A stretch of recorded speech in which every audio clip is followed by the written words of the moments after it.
Hey you guys, and welcome back to Love for Plants. Today, trying to beat the heat, so I thought I'd come out early and get a video of my vegetable garden for you guys. This is my first year doing a raised bed. I put it right beside my house. There are a lot of things I like about it and a lot of things that I didn't think about for the first year. Um, so I did start doing my tomatoes, growing them up. So they go up pretty high. I do have 3 plants in each row. And let me tell you, it is pretty easy to get in there with the small space and grab my tomatoes. As long as I keep everything trimmed up, it seems to work really well. Now in my tomatoes, I also have peppers, basil, marigolds, and that might be it. So there's still a lot of stuff growing in the bottom. So raised bed and limited space is actually working out really well. That is an upside for me. I do have more tomatoes here. They go up as well. And then I have my green beans. They're not looking so good right now. I'm actually going to get ready to pick my last thing and take them out.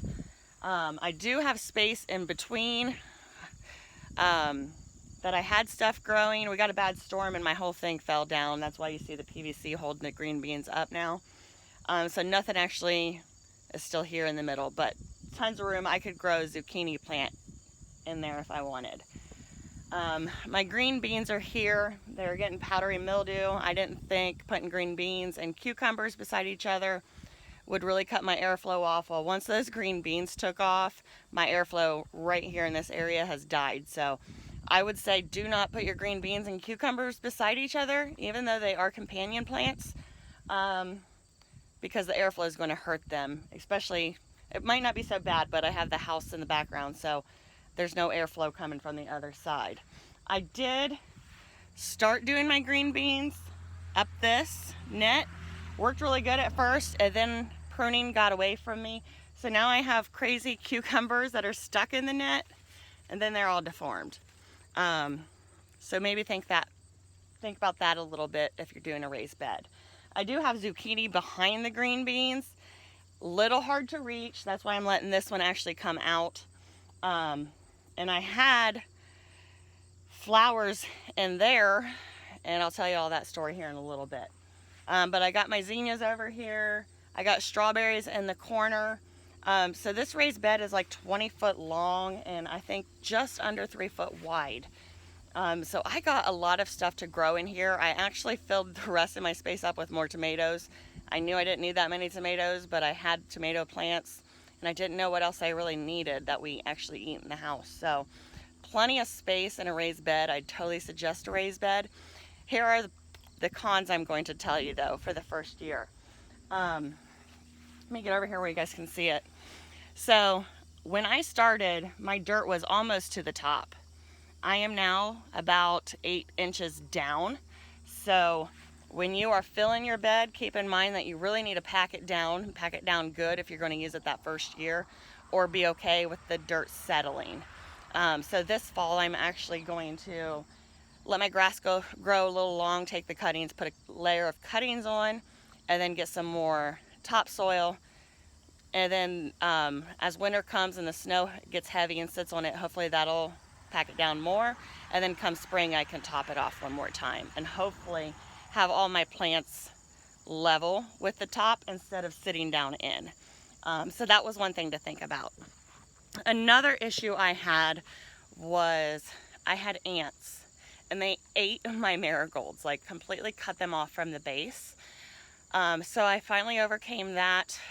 What did I have to do with that process? I think I got rid of them with just like Sevens dust.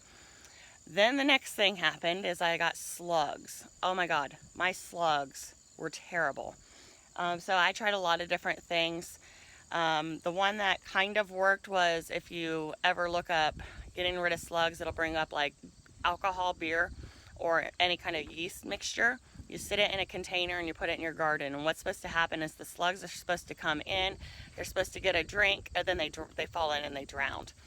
Yeah, I can say that happens, but it doesn't eliminate the amount of slugs.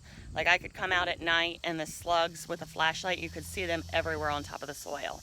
The next morning, like there's some dead slugs in my alcohol, but not to that extent. So yes, it works, but not well.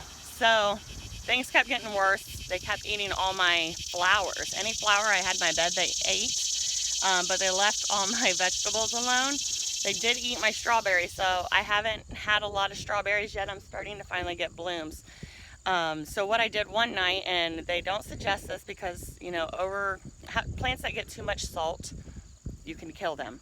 Well, I was running out of options. It was either kill the slugs or they're going to kill my plants anyway. So I came out one night with a flashlight, with a big old jar of salt, and I sprinkled as lightly as I could, because it really only takes like one little grain of salt to touch them and they die. And I mean, like, they die instantly. So I went through and I just sprinkled it very lightly. And then the next day, I would say, I didn't see hardly any slugs. Not saying I didn't see any, but I didn't see that many. For another protection against the slugs, I took my coffee filters and I laid them around the plants that I really didn't want the slugs to get. So my strawberry plants have coffee filters that were brewed with coffee around them. And then I think that took care of the slugs.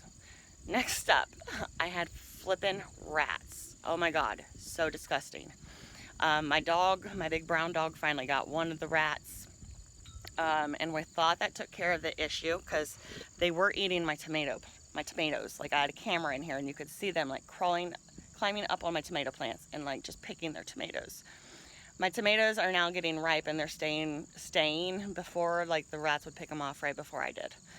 Now last week, because I baited around here, the smell, oh my God, there must be so much in there, and it's so embarrassing to even say that because it's nasty. It's right beside my house, but I think they're all dead. God, I hope they're all dead. So that was another issue. You know, I've always had my vegetable garden far away from the house, and I live in the country, so mice and coons and things like that, you know, I get, but you move it closer to your house, those are some things to think about that could really gross you out. So now I'm kind of leery when I get into my garden. Like, okay, nothing jump out at me. Gross.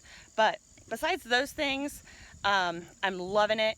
I have planted more in this one and had more success than I did in my vegetable garden in the past years, and that garden was a 25 by 25. So definitely a lot more success. Having it right by the house totally helps with watering. But I hope you guys enjoyed. I hope this helps you if you're planning on a raised bed, some of the things I have encountered.